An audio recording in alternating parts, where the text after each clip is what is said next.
नमस्कार दोस्तों, मैं शिवानंद उपाध्याय आपका स्वागत करता हूं हमारे YouTube channel chemistry academy for IIT JEE and NEET. This is the 24th day of JEE Mains revision, and today I am going to discuss about coordination complex. So it is a big topic. I will cover this topic in 2 to 3 parts. So today we are going to discuss the part 1 of coordination complex. तो आइए शुरू करते हैं coordination complex part 1। Coordination एक बहुत ही logical topic है और JEE mains और जेई एडवांस में इससे बहुत सारे क्वेश्चंस आते हैं, so it's very scoring topic. We are starting with Werner theory of coordination complex. Werner is the first person who logically discussed about coordination complex. He studied about amines of cobalt plus 3 and platinum plus 4 complexes. तो आइए इसको discuss करते हैं।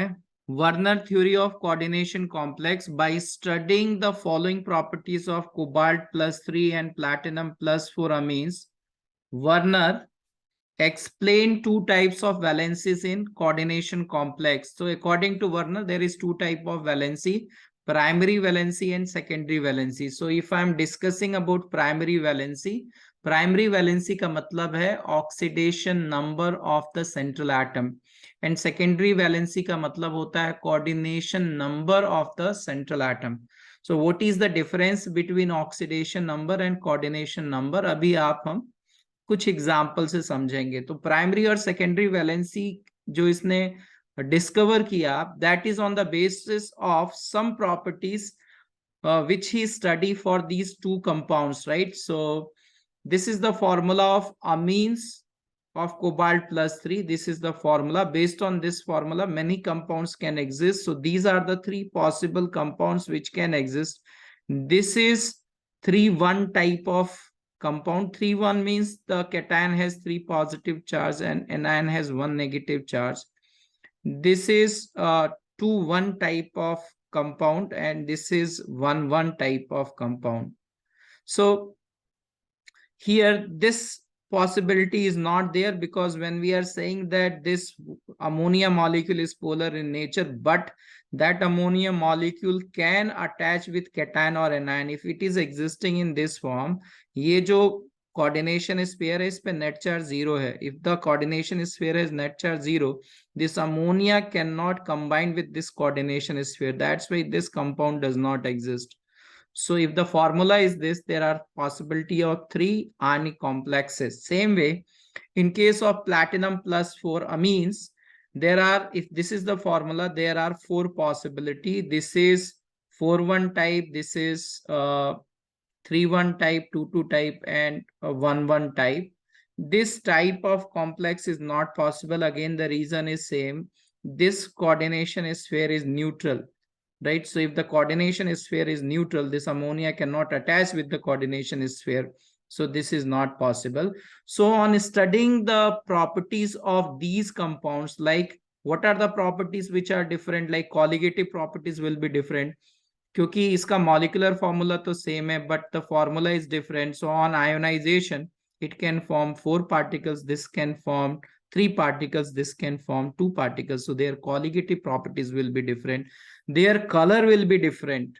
Their conductance and conductivity will be different. The amount of chloride ion precipitated, from 1 mole we can precipitate 3 moles of AgCl.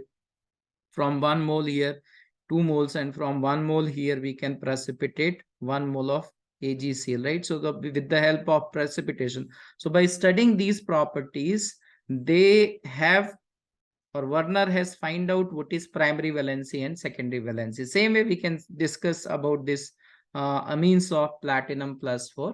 तो अभी हम primary valency के बारे में डिस्कस कर रहे हैं, और मैंने आपको क्या बताया, प्राइमरी वैलेंसी कुछ नहीं है, ऑक्सीडेशन नंबर। जो भी ऑक्सीडेशन नंबर को डिफाइन करता है, या तो वो नेगेटिवली चार्ज होता है या वो पॉजिटिवली चार्ज होता है। और जब हम सेकेंडरी वैलेंसी की बात करते हैं, तो सेकेंडरी वैलेंसी का मतलब है कोऑर्डिनेशन नंबर। जो कोऑर्डिनेशन स्फीयर के अंदर सेंट्रल एटम से जुड़ा होता है उसको हम लीगेंड कहते हैं। तो secondary valency is related to ligand. One by one we are going to discuss, right? So about primary valency मैं आपको समझाता भी जाऊंगा और पढ़ता भी जाऊंगा प्राइमरी वैलेंसी के बारे में। So the first point is, इसको हम प्रिंसिपल वैलेंसी भी कहते हैं, मेन वैलेंसी और प्रिंसिपल वैलेंसी भी कहते हैं। Primary valence means oxidation state of central atom और ion. Primary valency is always satisfied by an ion. Primary valency को सेटिस्फाई करने वाला या तो वो एनायन होता है या वो कैटायन होता है, क्योंकि लिगेंड्स हमें पता है कि पॉजिटिवली चार्ज लिगेंड्स भी होते हैं, तो either it can be cation or anion. If the ion is present inside the coordination sphere, then it is known as ligand.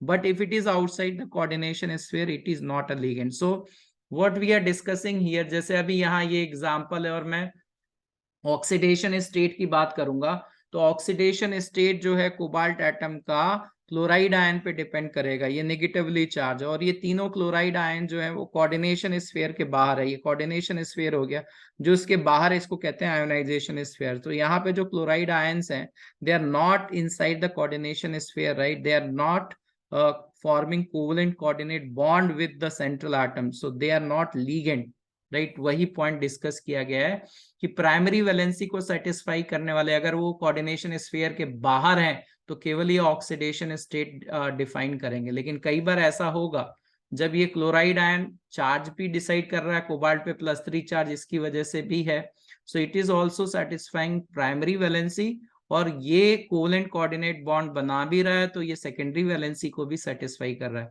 So they are talking about the same point here. When we are discussing the fourth point, we are saying the ions which satisfied only primary valency is non-directional in nature. जो केवल primary valency को satisfy कर रहे हैं, जैसे यहाँ chloride ion केवल primary valency को, तो वो क्या कर रहा है, सेंट्रल एटम और इसके बीच में आयनिक बॉन्ड है, और हमें पता है कि आयनिक बॉन्ड जो होते हैं वो नॉन डायरेक्शनल इन नेचर होते हैं, राइट। तो ये जो केवल ऐसा केमिकल स्पीसीज जो केवल प्राइमरी वैलेंसी को सेटिस्फाई करेगा वो केवल नॉन डायरेक्शनल होगा, right. That is they are discussing fourth point. The ions which satisfied only primary valency is non directional in nature, therefore geometry of complex is independent of it. Geometry जो complex की होती है वो covalent coordinate bond पे, coordination number पे depend करती है, right. Fifth point, the ions satisfying primary as well as secondary valency are present inside the coordination sphere and they are directional in nature and the geometry of the complex will depend on these ions. तो अभी मैं discuss कर रहा था यहाँ पे कि ये जो अमोनिया ये तो न्यूट्रल है, तो इसमें अगर हम आगे बढ़ते हैं, ये एग्जाम्पल है जिसमें ये Cl- आयन है, ये प्राइमरी वैलेंसी मतलब चार्ज को भी डिफाइन कर रहा है और ये कोवेलेंट कोऑर्डिनेट बॉन्ड भी बना रहा है, और ये covalent coordinate bond is directional in nature. तो जो मॉलिक्यूल की ज्योमेट्री है वो क्लोराइड, इस वाले क्लोराइड आयन पे डिपेंड कर रही है, लेकिन इन दोनों क्लोराइड आयन पे डिपेंड नहीं कर रही है। That we are discussing in this point number 5th. Now last point is the ion which satisfied only primary valency is present in the ionization sphere and can be precipitated. So it's simple कि ये जो यहाँ बाहर है ionization sphere में, this is free ion, right? So that can be precipitated. जो ion इसके अंदर एग्जिस्ट कर रहा है उसको हम प्रेसिपिटेट नहीं बना सकते, लेकिन जो कोऑर्डिनेशन स्फीयर के बाहर मतलब आयनाइजेशन स्फीयर में, that can be precipitated. Now secondary valency क्या है? It is also known as auxiliary valency. Secondary valency is satisfied by neutral molecules, negatively charge and positively charge ions. So यहाँ पे ammonia जो है वो neutral molecule है, so it is forming covalent coordinate bond, so it is defining secondary valency. ये जो chloride ion है negatively charge है, it is forming covalent coordinate bond, so it is also satisfying secondary valency, right? और किसी chemical species में coordination complex में जाए NO+ है positively charged, that can also act like an ligand, right? So third point is secondary valency means coordination number of central metal atom or ion. The species satisfying secondary valency is known as ligand. Yes, जो coordination sphere के अंदर है उसको हम ligand कहते हैं। जैसे इसमें ये सारे जो हैं वो ligand है, 5 अमोनिया ligand की तरफ एक्ट कर रहे हैं, ये न्यूट्रल है, और एक क्लोराइड आयन ligand है, ये भी न्यूट्रल है। तो जो कोऑर्डिनेशन स्फीयर के अंदर है वो लिगेंड की तरह बिहेव करेंगे। The species satisfying secondary valency are directional in nature and geometry of the complex will depend on it. अभी हम बोल रहे हैं कि कोऑर्डिनेशन नंबर 6 है तो ऑक्ट्राहेड्रल कॉम्प्लेक्स होगा, जितने covalent coordinate bond central atom से बनेंगे that will decide the geometry of the complex. In case of perfect complex species satisfying only secondary valency or primary as well as secondary valency cannot exist in free state, therefore cannot be precipitated. तो आगे चल के हम पढ़ते हैं कि complexes दो तरह के होते हैं, perfect and imperfect. Perfect complex जब तक मेंशन ना हो हम यही मानते हैं कि कॉम्प्लेक्स परफेक्ट है, मतलब जो कोऑर्डिनेशन स्फीयर के अंदर है वो बाहर नहीं आ सकता, right. It can not be acting like a free chemical species, तो ये प्रेसिपिटेट आउट नहीं होगा, ये दोनों प्रेसिपिटेट आउट हो जाएंगे। So there are many questions asked in JEE mains, and since we have less time, so I have given the solution. I will explain the solution of these one by one. So the first question is about the conductivity of a solution of a complex or formula. ये formula दे रखा है, correspond to 1,1 type electrolyte. ये जो complex है वो 1,1 type का मतलब हो गया कि जब ये आयोनाइज होगा तो कैटायन पे एक पॉजिटिव चार्ज होगा और एनायन पे एक नेगेटिव चार्ज होगा। Then the primary valency of the central metal ion is, primary valency मतलब ऑक्सीडेशन स्टेट। अगर हम ये स्ट्रक्चर ना भी बनाए तब भी हम बता सकते हैं कि ऑक्सीडेशन स्टेट तो इसका जो है वो 3 होगा, क्योंकि अमोनिया जो है वो न्यूट्रल है। So from there we can say that the answer should be 3, right? So answer should be 3. They are asking the conductivity of the solution, but let me explain all other points regarding that. Primary valency पूछा गया मतलब oxidation state पूछा गया। Oxidation state chloride ion पे depend करते हैं, chloride ion 3 है, तो मैं कहूंगा प्राइमरी वैलेंसी जो है वो 3 है। नाउ इसमें अगर कुछ क्वेश्चन ऐसा होता कि कोई ऐसा केमिकल स्पीसीज जो प्राइमरी और सेकेंडरी दोनों को सेटिस्फाई कर रहा है या right like that, then we can see that here we can see that if 1,1 type है तो कैटायन पे एक पॉजिटिव एनायन पे एक नेगेटिव, राइट। तो एक ही क्लोराइड आयन बाहर हो गया। And we know that cobalt +3 में होता है तो कोऑर्डिनेशन नंबर 6 होता है। सो this is inside the coordination sphere. तो यहाँ 2 क्लोरीन एटम है जो प्राइमरी क्लोराइड आयन है जो प्राइमरी और सेकेंडरी दोनों वैलेंसीज को सेटिस्फाइड कर रहे हैं, और इस कॉम्प्लेक्स का और इस सेंट्रल एटम का कोऑर्डिनेशन नंबर 6 है, right. Secondary valency is equal to 6। So this is about that कि 2 क्लोराइड आयन ऐसे हैं जो प्राइमरी और सेकेंडरी दोनों वैलेंसीज को सेटिस्फाई कर रहे हैं। एक है जो केवल primary, but they are not asking about only primary, they are just saying that primary valency. So according to that, if they are asking about primary valency, we can say that the primary valency will be 3. If they are saying only primary valency, then we'll say that this is 1, right? Or they are saying that primary as well as secondary valency, then we'll say this is 2, right? So based on that we can solve this problem. दूसरा example देखते हैं। The volume in ml of 0.125 capital M AgNO3 required to completely precipitate chloride ion in 0.3 gram of this complex is. So they have given the mass of the complex and the molar mass of the complex is also given 267.46. It is given in the question, mains का question है 2020 का, and the answer should be given up to 2 decimal place. Answer की range decimal up to 2 decimal place ये correct होना चाहिए। सो from there अगर ये हम इसका मोलर मास दे रखा है और मास दे रखा है, we can calculate the number of moles of the complex, that is mass divided by molar mass. तो अगर मैं इसको एग्जैक्टली कैलकुलेट करूं तो काफी difficult calculation. So I can put like this only, right, 0.3 divided by 267.46. I cannot take approximation here only because हमें 2 decimal place तक correct answer चाहिए, इसलिए मैं केवल यहाँ तक लिख लेता हूँ। And from the reaction what I can write here that कि अभी ये जो भी कॉम्प्लेक्स आयन है इसके कोऑर्डिनेशन आयनाइजेशन स्फीयर में 3 क्लोराइड आयंस है। So we can say that कि these all chloride ions can be precipitated. So from there we are saying that on precipitation there are 3 times the number of moles of chloride ions will be formed. So Ag, number of moles of AgCl will be 3 times the number of moles of complex, and that is equal to 3 into, ये अभी तो लिख दिया but हमें यहाँ exam में ऐसा ही लिखना था, it should be written like this, 3 into 0.3 divided by 267.46. So this is the number of moles of AgCl, and that number of moles of AgCl is equal to molarity into volume, because they are asking about AgNO3. The number of moles of AgCl is equal to number of moles of AgNO3. तो उसको लिख लिया molarity into volume in ml divided by 1000. तो अगर इसको हम simplify करते हैं, right, So on simplification, we are getting that this value is equal to 26.88, right?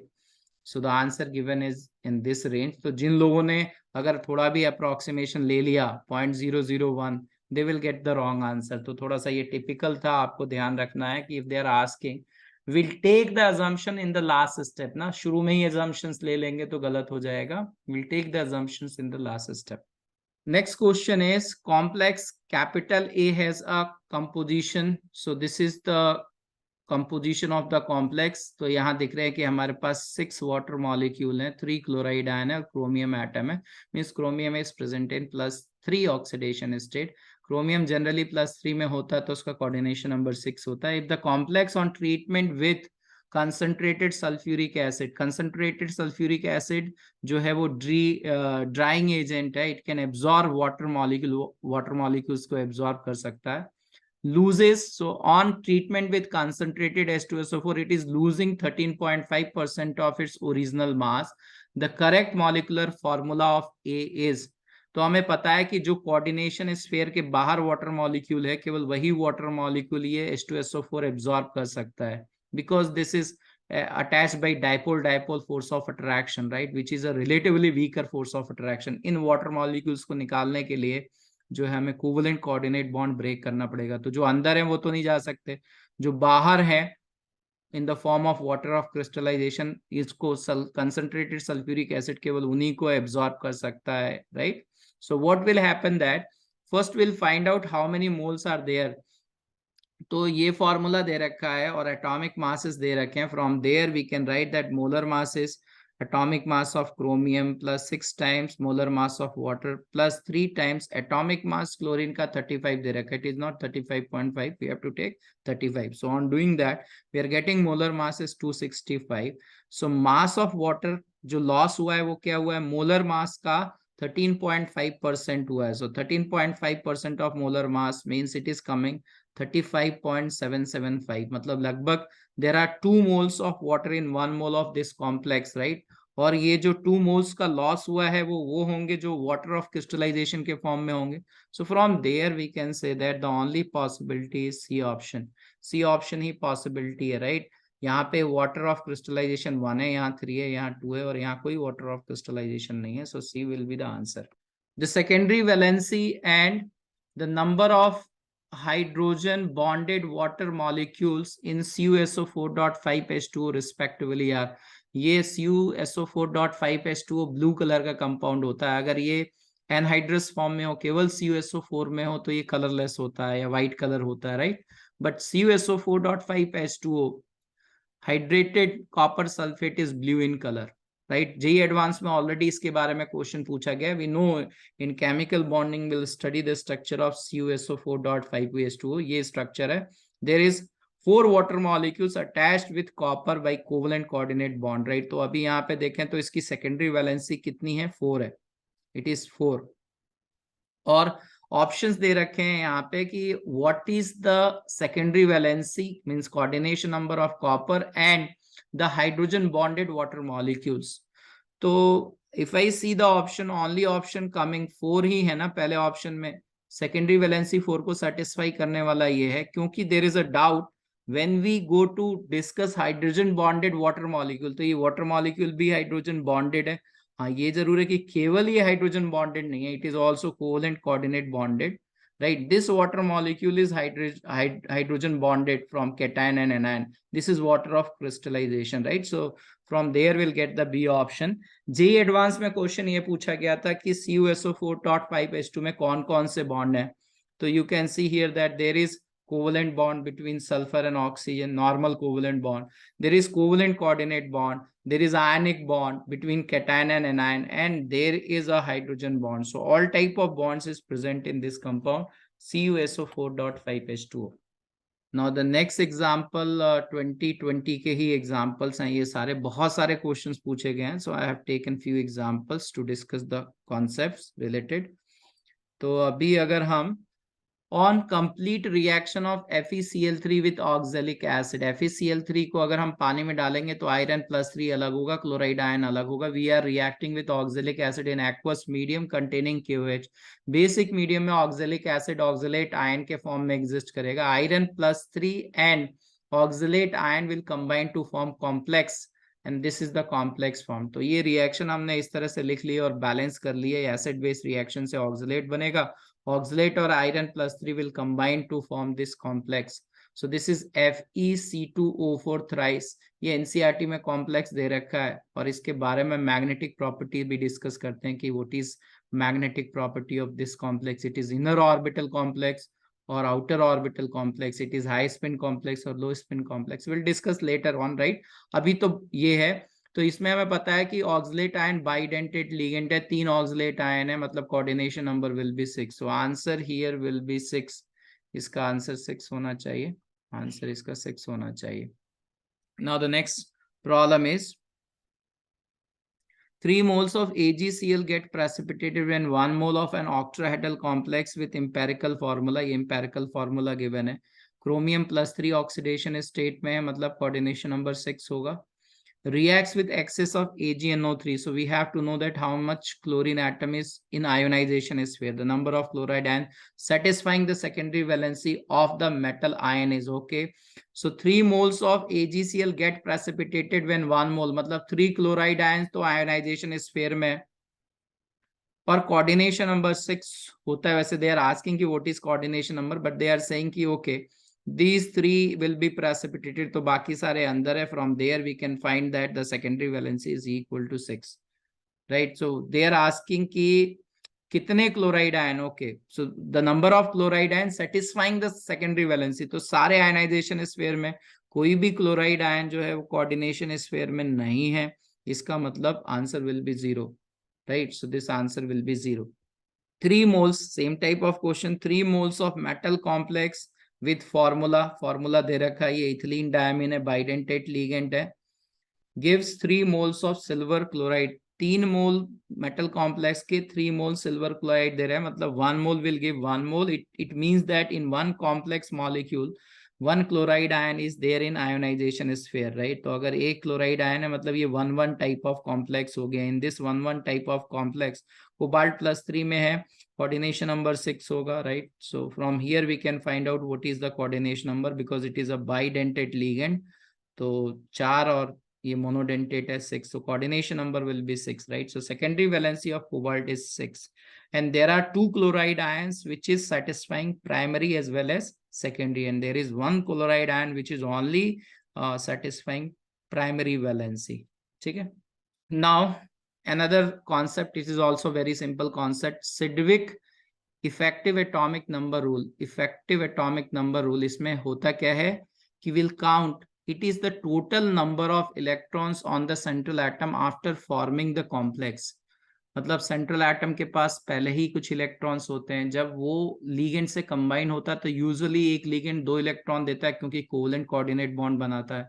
अगर वो सेंट्रल एटम ब्रिज लीगेंड से कनेक्टेड होगा तो एक लीगेंड 1 इलेक्ट्रॉन प्रोवाइड करेगा। कई बार सेंट्रल एटम और एक दूसरे सेंट्रल एटम, 2 सेंट्रल एटम के बीच में मेटालिक बॉन्ड होता है, मतलब मेटल मेटल बॉन्ड होता है, तो वहां पे भी हम इलेक्ट्रॉन्स को कंसिडर करते हैं। So the point is that कि after formation of complex compound what is the total number of electrons is there on central atom. अगर वो सेंट्रल एटम 3D सीरीज का है तो उसके आउटर मोस्ट में उस सीरीज के नोबल गैस कॉन्फ़िगरेशन के बराबर इलेक्ट्रॉन्स होने चाहिए। तो 3D सीरीज में नोबल गैस जिनॉन है तो 36 होना चाहिए। 4D सीरीज का है तो वो 54 होना चाहिए, और अगर 5D सीरीज का सेंट्रल एटम है तो इफेक्टिव एटॉमिक नंबर 86 होना चाहिए। And this is on the basis कि अगर ऐसा होगा तो वो कॉम्प्लेक्स आयन जो होना चाहिए या कॉम्प्लेक्स कंपाउंड स्टेबल होना चाहिए, right? That is the point. What is the application now? Effective atomic number is useful today with the help of effective atomic number. हम मेटल कार्बोनिल्स के बारे में, स्पेशली मेटल कार्बोनिल्स को मैं discuss कर रहा हूँ, वो हम बता सकते हैं कि वो कार्बोनिल्स डायमराइज होंगे या नहीं होंगे, या हम बता सकते हैं इफेक्टिव एटॉमिक नंबर की वजह से they can act as an oxidising agent और reducing agent. So based on that, there are problems in JEE mains, and these structures are given in NCERT, like निकल कार्बोनिल, आयरन कार्बोनिल, इनके structures दे रखे हैं। तो हमें इनका magnetic moment और इनका हाइब्रिडाइजेशन भी सीखना है, वो आगे हम सीखेंगे, but let us go through this. Find the effective atomic number of central atom in the following complex.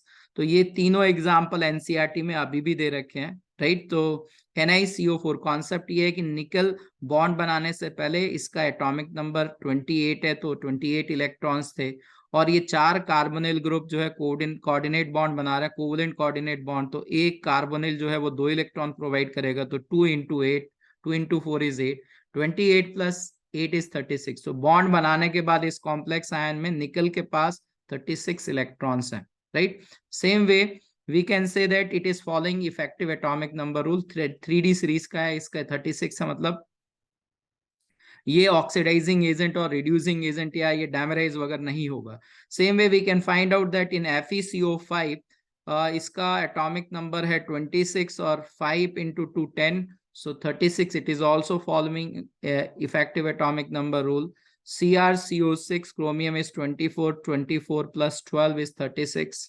now this is important। MnCO5 अगर मैंगनीज में देखें तो 25 है एटॉमिक नंबर, और 5 into 2 is 10, so 25 plus 10 is 35। इसका effective atomic number 35 है, 36 नहीं, एक इलेक्ट्रॉन की कमी है। तो ये अपने इफेक्टिव एटॉमिक नंबर को कंप्लीट करने के लिए एक इलेक्ट्रॉन ले सकता है। If it is going to take 1 electron, it can act as a very good oxidizing agent. तो वही डिस्कस किया गया है कि MnCO5 का रिडक्शन होगा, it will form MnCO5 minus, means it is a very good oxidizing agent. Same way, if this complex MnCO6 is there, manganese has 25 electrons and 6 into 2 is 12, so 37 होंगे। Again इसको 36 करने के लिए electron को loose करना पड़ेगा, so it can form MnCO6 plus।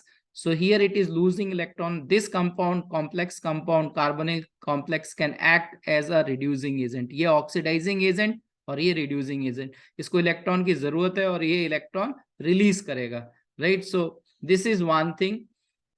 second thing we are going to discuss that कि ये जो है अपने इफेक्टिव एटॉमिक नंबर को कंप्लीट करने के लिए डायमराइज होता है, and there is a compound which is Mn2CO10। we are going to discuss it later। अभी आएगा एग्जांपल। ये कुछ एग्जांपल्स जो पुरानी एनसीईआरटी में दे रखे हैं, these examples are given in our old NCERT। Fe2CO9, Fe2CO9, right. तो वी शुड, पहले से ही हमें इसका स्ट्रक्चर पता होना चाहिए। अगर ये स्ट्रक्चर है यहाँ पे symmetrically, you can see that iron atoms हैं और ये टर्मिनल कार्बोनिल्स हैं और ये ब्रिज कार्बोनिल्स हैं, there is a metal metal bond, right. तो अगर हमें इसका स्ट्रक्चर पता है तो we can find out what is effective atomic number.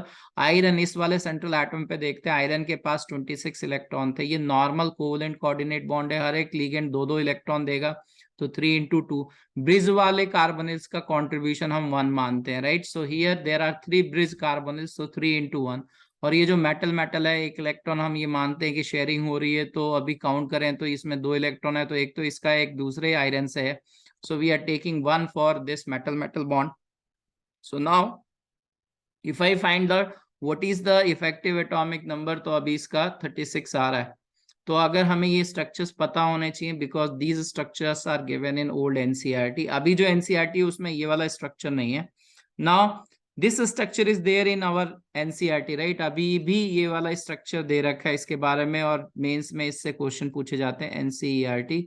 Why we are discussing this, क्योंकि ये इसका स्ट्रक्चर जो है इस बात पे डिपेंड करता है कि ये सॉलिड स्टेट में है या एक्वस मीडियम में। अगर कुछ भी मेंशन नहीं है तो ये प्योर कंपाउंड है, and in pure compound it is existing in this form, solid form।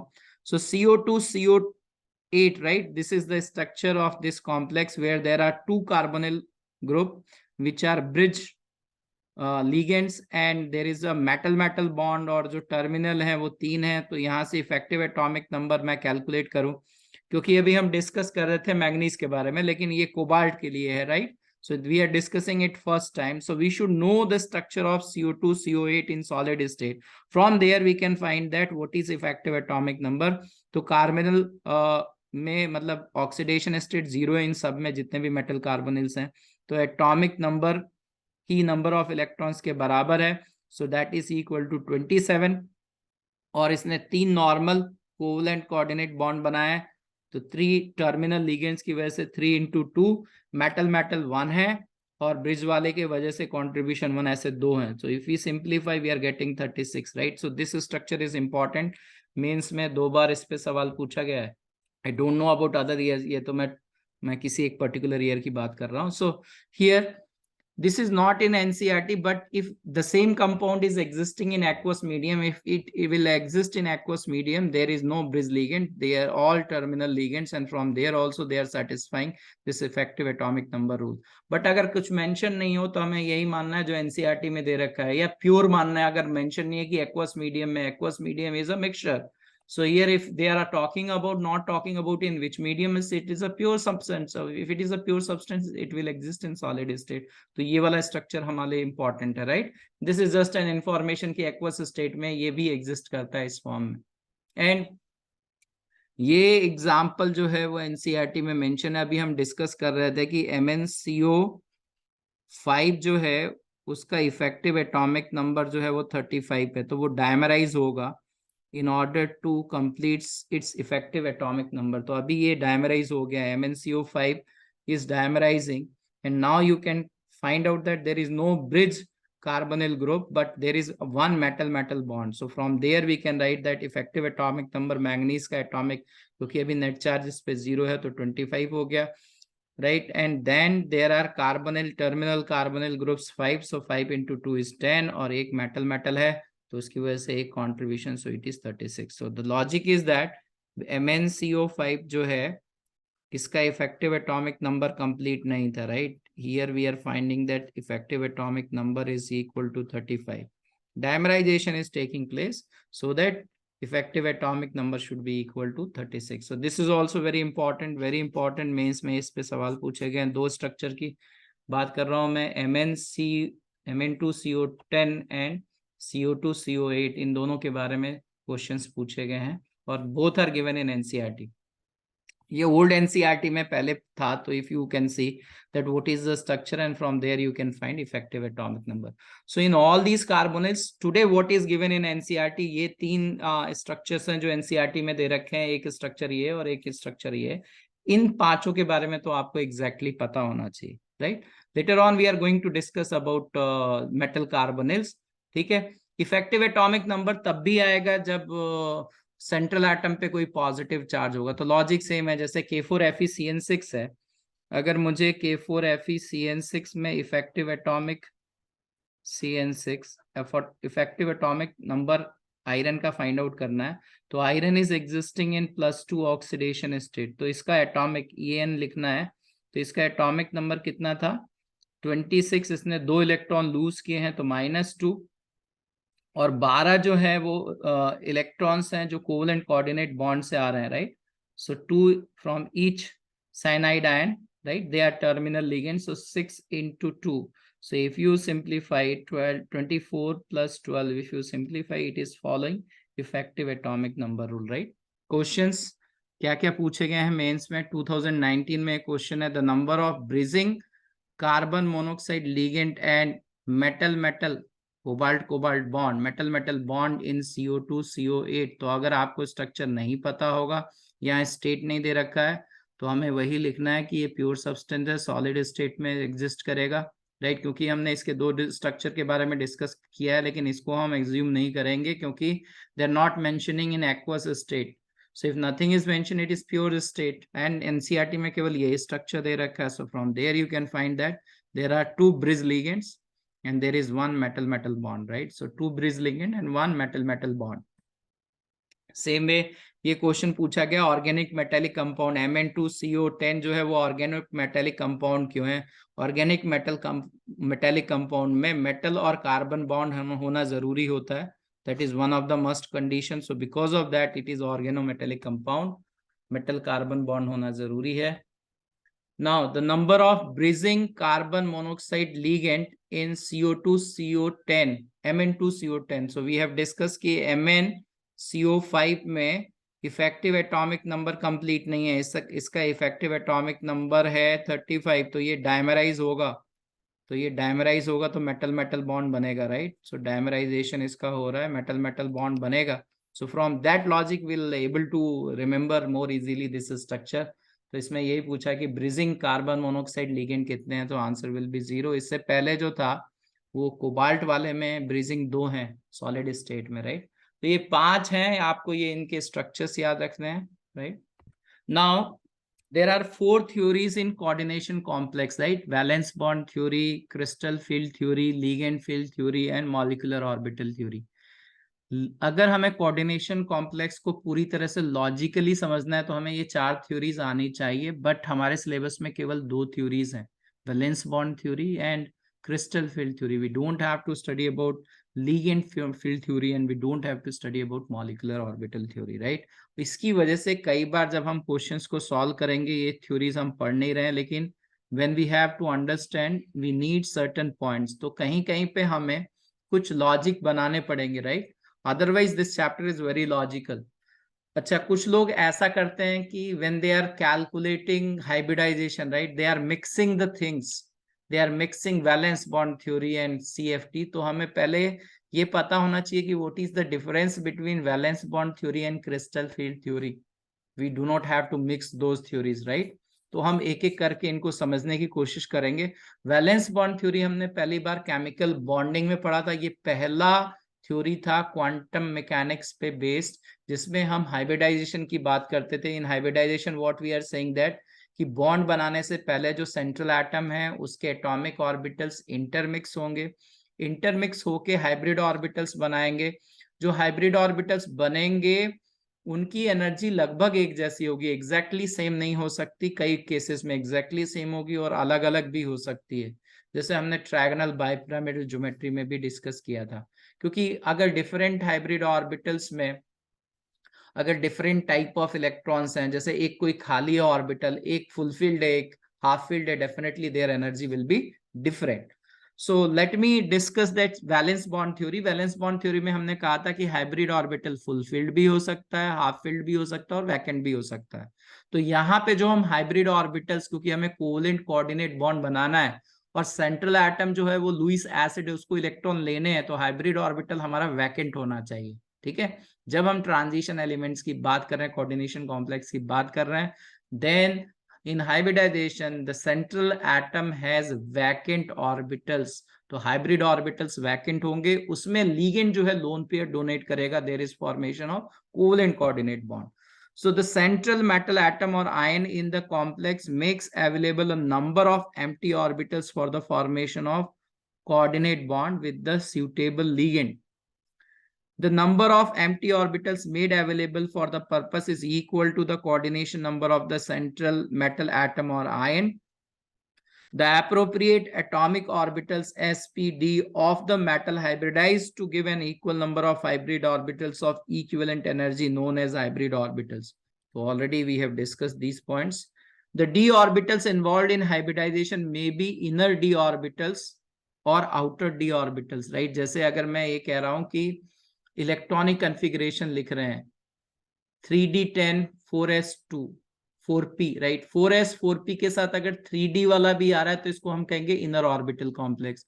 अगर 4s 4p के साथ 4d वाला आ रहा है, बाहर वाला d आ रहा है, तो उसको हम कहेंगे आउटर ऑर्बिटल कॉम्प्लेक्स। तो दो तरह के कॉम्प्लेक्सेस मिलेंगे, inner orbital complex and outer orbital complex. Basically these terms are used for octahedral complexes. तो दो तरह के ऑक्टाहेड्रल कॉम्प्लेक्सेस मिलेंगे हमें।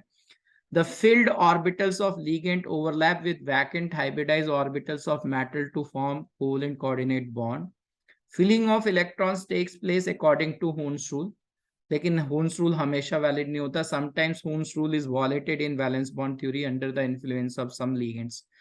क्योंकि अगर पूरी तरह से कॉम्प्लेक्स को समझना है तो हमें crystal field theory, ligand field theory भी समझनी होगी। तो वहां पे एक सीरीज है जिसको हम कहते हैं spectrochemical series, that is an experimental series, can not be explained bye valence bond theory and crystal field theory. Crystal field theory से भी हम पूरी तरह से उसको नहीं समझ सकते। तो अगर हम molecular orbital theory, crystal field theory, ligand field theory इन सबको लगाएंगे तब हमें पता चलता है स्पेक्ट्रोकेमिकल सीरीज। तो हमारे लिए spectrochemical series is an experimental series, we don't put any logic, ठीक है। हम याद रखने के लिए लगा लें, बट लॉजिकली हम हर लिगेंड की पोजीशन डिसाइड नहीं कर सकते, हम उसमें कुछ जनरल ट्रेंड्स बता सकते हैं।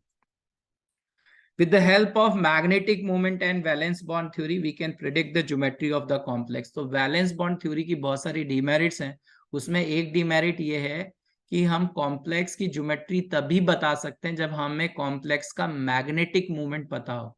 अगर केवल वैलेंस बॉन्ड थ्योरी है, मैग्नेटिक मूवमेंट नहीं है, तो कई बार हम उस कॉम्प्लेक्स की ज्योमेट्री प्रेडिक्ट नहीं कर सकते कि what is the geometry, right. We can not guarantee कि ये सही है जो हम प्रेडिक्ट कर रहे हैं। So that is one of the demerit of valence bond theory. So keeping that in mind, JEE advance में जो पहले क्वेश्चंस पूछेंगे जो केवल वैलेंस बॉन्ड थ्योरी पे बेस्ड हैं, so in order to predict the geometry they must give the magnetic moment. तो पहले अगर हम सिंपल, हम तब भी लास्ट में हम ये भी सीखेंगे कि मैग्नेटिक मूवमेंट नहीं दे रखा है और हमें बताना है कि what is the hybridisation, will learn it, but वो जब हम सीएफटी पढ़ लेंगे उसके बाद, ठीक है। और सीएफटी भी पूरी तरह से नहीं बता सकती, राइट, कि व्हाट इज द ज्योमेट्री। जब चारों थ्योरीज मिलेंगी तब हमें लॉजिक पता चलेगा, जब तब हमें कुछ याद करने की जरूरत नहीं होगी, but we have limitations, right. So keeping that in mind, जब हम वैलेंस बॉन्ड थ्योरी की बात कर रहे हैं और मैग्नेटिक मूवमेंट दे रखा है, जैसे मैं एक एक करके यहाँ 3 एग्जांपल हैं, predict the geometry and hybridization of the following complexes. पहला कॉम्प्लेक्स है NiCN4 2-। तो वैलेंस बॉन्ड थ्योरी में अभी अगर निकल एटम है तो हाइब्रिड इसका जो इलेक्ट्रॉनिक कॉन्फ़िगरेशन है वो क्या होगा, 3d10 4s2। नाउ निकल is present in +2 oxidation state, CN पे 4 नेगेटिव है तो निकल +2 में है। सो this is the electronic configuration, outermost में ये है ना इलेक्ट्रॉनिक कॉन्फ़िगरेशन। कितना कोऑर्डिनेशन नंबर है, 4 है। 4 कोवेलेंट कोऑर्डिनेट बॉन्ड बनाने, तो 4 वैकेंट ऑर्बिटल्स होने चाहिए।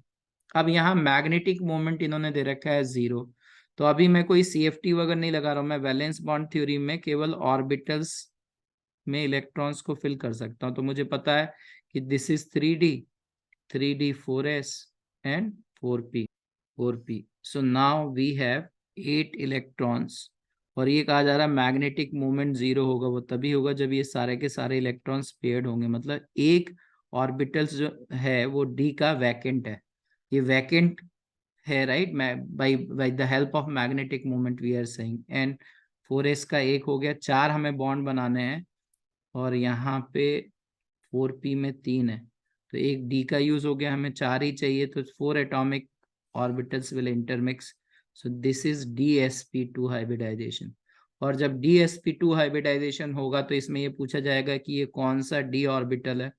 तो dsp2 sp2 में पता है कि अगर ये x और y है, px और py, तो ये होना चाहिए dxy dx square y square, sorry, क्योंकि ये x और y एक्सिस के अलोंग। तो ये क्वेश्चन पूछा जाता है कि इसमें कौन सा ये d ऑर्बिटल है, जब कोवेलेंट कोऑर्डिनेट बॉन्ड बन रहा है तो कौन से वाले d ऑर्बिटल में जो लीगेंड है अपना लोन पेयर डोनेट कर रहा है। So that is dx square y square. So from here we can say that the geometry will be square planar geometry होगी, right, क्योंकि जो इलेक्ट्रॉन्स हैं वो x एक्सिस के अलोंग आ रहे हैं, राइट। तो dx स्क्वायर y स्क्वायर या s ऑर्बिटल तो स्फेरिकली सिमेट्रिक है, px और py वाले हैं। So because of that the geometry of this complex is equal to square planar. तब दूसरा एग्जांपल अगर हम लेते हैं, निकल जो है यहाँ पे 0 ऑक्सीडेशन स्टेट में, इलेक्ट्रॉनिक कॉन्फ़िगरेशन आउटर मोस्ट में होना चाहिए 3d8 4s2, but they are saying कि मैग्नेटिक मोमेंट 0 है, और हमें ये कहा जा रहा है कि 4 बॉन्ड बनाने हैं, और बॉन्ड बनाने के लिए हमें वैकेंट ऑर्बिटल चाहिए। तो चाहे हाइब्रिडाइजेशन dsp2 हो या हाइब्रिडाइजेशन sp3, कोऑर्डिनेशन नंबर 4 में 2 ही पॉसिबिलिटी है, s ऑर्बिटल तो खाली होना ही चाहिए, right. So for that what we are doing here that कि अभी हम लॉजिक दे रहे हैं कि स्ट्रॉन्ग फील्ड लिगेंड की वजह से मैग्नेटिक मोमेंट कितना है, 0 है, और s ऑर्बिटल खाली होना चाहिए। तो ये जो s वाले इलेक्ट्रॉन्स हैं वो d में आ जाएंगे, और सारे d ऑर्बिटल्स जो हैं वो फुलफिल्ड हैं।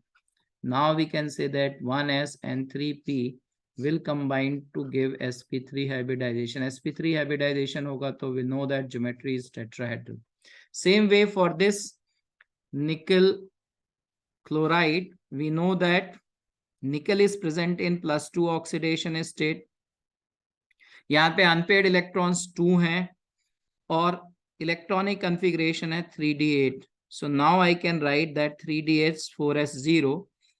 तो आइदर s ऑर्बिटल तो खाली होना चाहिए, इसमें ऑलरेडी खाली है, बट d ऑर्बिटल के लिए क्या है, क्योंकि दो अनपेयर्ड इलेक्ट्रॉन्स हैं, when we put the electrons in this d orbital, दो अनपेयर्ड इलेक्ट्रॉन्स हैं, क्योंकि मैग्नेटिक मोमेंट में ये फ्रैक्शन वाला पार्ट हटा दो तो नंबर ऑफ अनपेयर्ड इलेक्ट्रॉन्स पता चल जाते हैं. This is the rough way to calculate. तो अभी अगर हमारे पास 8 इलेक्ट्रॉन्स हैं, 5 और ये 8 इलेक्ट्रॉन्स हो गए, दो अनपेयर्ड इलेक्ट्रॉन्स हैं, और हमें खाली चाहिए, तो डी वाले तो नहीं हो सकते, तो ये सिंपल है कि एक 4s होगा और 3 4p होंगे. So they will combine to give sp3 hybridized orbitals, right? तो इसकी ज्योमेट्री कैसी होनी चाहिए, टेट्राहेड्रल ज्योमेट्री होनी चाहिए. So with the help of magnetic moment, logically we can find out that what is the geometry of the complex. एक और example solve करते हैं. ऑक्टाहेड्रल कॉम्प्लेक्स है. We have to find out कि octahedral complex में inner orbital complex है या outer orbital complex है, right? So this is the complex of cobalt. पहले वाले को देखें. Cobalt, ammonia is neutral ligand, cobalt is present in +3. Cobalt का electronic configuration, cobalt metal 27 atomic number, so 3d7 4s2. अगर cobalt +3 oxidation state में है तो electronic configuration is 3d6 4s0. और मैग्नेटिक मोमेंट 0 दे रखा है, वो इसका मतलब ये है कि सारे इलेक्ट्रॉन्स जो हैं वो d में पेयर्ड हैं.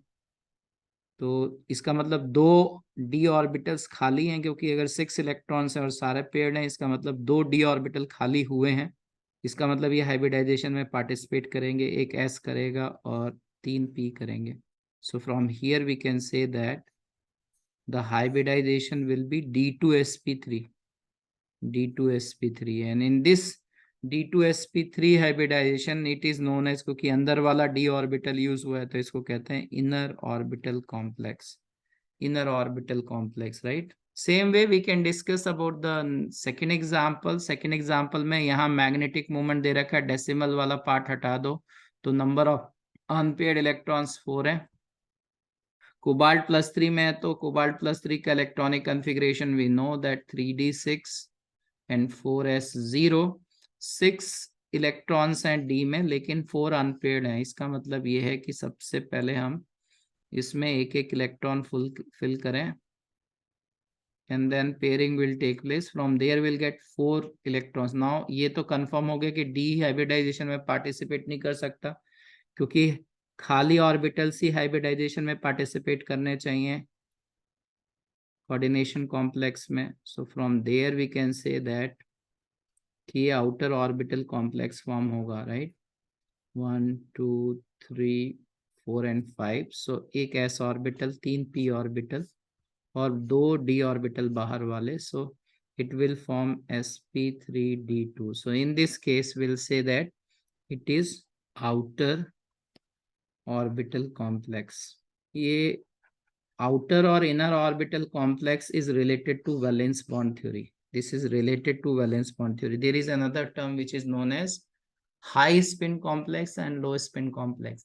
High and low spin complex is related to crystal field theory. So we are going to study about that also. ठीक है, लेकिन वैलेंस बॉन्ड थ्योरी में आपको समझ में आ रहा है कि डीमेरिट ये है कि अगर हमें मैग्नेटिक मूवमेंट के बारे में पता नहीं है तो कोई गारंटी नहीं है कि हम जो बता रहे हैं वो सही है. मतलब अगर कोऑर्डिनेशन नंबर 6 है तो कोई गारंटी नहीं है कि हम इनर ऑर्बिटल कॉम्प्लेक्स बता रहे हैं और आउटर ऑर्बिटल कॉम्प्लेक्स बता रहे हैं उसका सही लॉजिक है या नहीं है, we don't know, right? And same way when coordination number is 4, वो स्क्वायर प्लेनर होगा या टेट्राहेड्रल होगा, उसका लॉजिक भी मैग्नेटिक मूवमेंट से ही पता चल रहा है. So that is one demerit of valence bond theory. एक क्वेश्चन है मेंस 2014, बहुत पुराना क्वेश्चन है, अभी भी बहुत सारे आए हैं, but I have taken one example. Nickel combines with uni negatively charge, है ना, monodentate ligand to form a diamagnetic moment दे रखा है, diamagnetic complex. The hybridisation involved and the number of unpaired electrons present in the complex are respectively. जब diamagnetic है तो unpaired electron तो 0 होंगे. इसके दो ऑप्शंस है, राइट? तो we have to find out what is the hybridisation. तो यहाँ निकल में ये monodentate ligand uni negatively charge है, मतलब निकल पे +2 ऑक्सीडेशन स्टेट है. So when nickel is in +2 oxidation state, ये इसका इलेक्ट्रॉनिक कॉन्फ़िगरेशन हो गया. अब इसको 4 बॉन्ड बनाने हैं और एक भी अनपेयर्ड इलेक्ट्रॉन्स नहीं, मतलब सारे पेयर्ड हो गए, मतलब एक डी ऑर्बिटल खाली करवाया गया है, मतलब वो हाइब्रिडाइजेशन में पार्टिसिपेट करेगा, तो hybridisation is DsP2. Already diamagnetic है, so there is no unpaired electrons, right, all electrons are paired, so unpaired electrons are zero, D option होगा, ठीक है। तो अगर हम डीमेरिट्स की बात करें वैलेंस बॉन्ड थ्योरी की, तो एक तो ये डीमेरिट है कि ये थ्योरी, इसमें बहुत सारे एजम्पशन है, वो तो बाकी CFT में बहुत सारे एजम्पशंस हैं, लिगेंड फील्ड थ्योरी में वो चारों थ्योरीज ही हैं, तो that is meaningless thing. The second point, it is does not give quantitative interpretation of valence bond theory, मतलब पेयरिंग ऑफ इलेक्ट्रॉन्स क्यों हो रही है, ठीक है, इलेक्ट्रॉन्स जो है वो s ऑर्बिटल से d में क्यों आ रहे हैं, d में कभी पेयर हो जाते हैं, कभी अनपेयर्ड रह जाते हैं, इसका कोई लॉजिक नहीं है. It can not explain the colour of the complexes, right, different complex, अगर एक कॉम्प्लेक्स है उसी में, अगर मैं इन दो कॉम्प्लेक्स की बात करूं, यहाँ पे ये दो, इन कॉम्प्लेक्सेस में कोऑर्डिनेशन नंबर दोनों का 6 है, सेंट्रल एटम का ऑक्सीडेशन स्टेट भी सेम है, सेंट्रल एटम पे कोऑर्डिनेशन नंबर भी सेम, बट लीगेंड डिफरेंट है, राइट, तो इन दो कंपाउंड्स का जो कलर है वो डिफरेंट होगा. So valence bond theory is not able to explain why the color will be different. There is no explanation of color.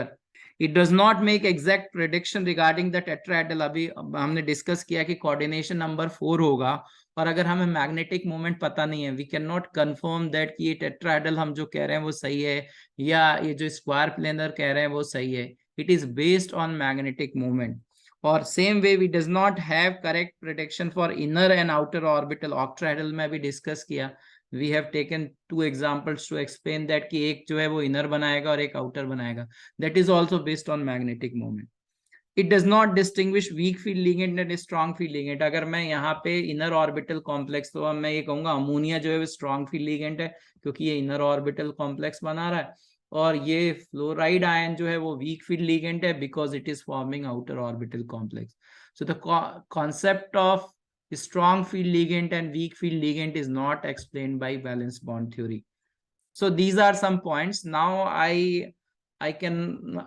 am stopping the video here, because now we are going to crystal field theory, right, and it is very logical, very important topic, right, और उसमें थोड़ा time चाहिए, इसलिए मैं video को यहाँ खत्म कर रहा हूँ. In coordination part 2 we are going to discuss about crystal field theory and its application, ठीक है. बहुत सारे क्वेश्चंस क्रिस्टल फील्ड थ्योरी से पूछे गए हैं, बहुत सारे क्वेश्चंस क्रिस्टल फील्ड थ्योरी से पूछे गए हैं, तो हम क्रिस्टल फील्ड थ्योरी में थोड़ा ज्यादा टाइम भी लगेगा, इसलिए मैं वीडियो को यहाँ रोक रहा हूँ. आज हमने valence bond theory, Sidgwick effective atomic number rule और वर्नर थ्योरी पढ़ा. वर्नर थ्योरी में हमें प्राइमरी और सेकेंडरी वैलेंसी के बारे में पता चला, right, and Sidgwick EN rule is also very important for mains. अभी भी बहुत सारे क्वेश्चन जो कि NCERT में दे रखे हैं वो आ रहे हैं, मेनली फ्रॉम 2 कंपाउंड्स, एक तो MnCO5 और उसका डायमर, और दूसरा है CO2CO8.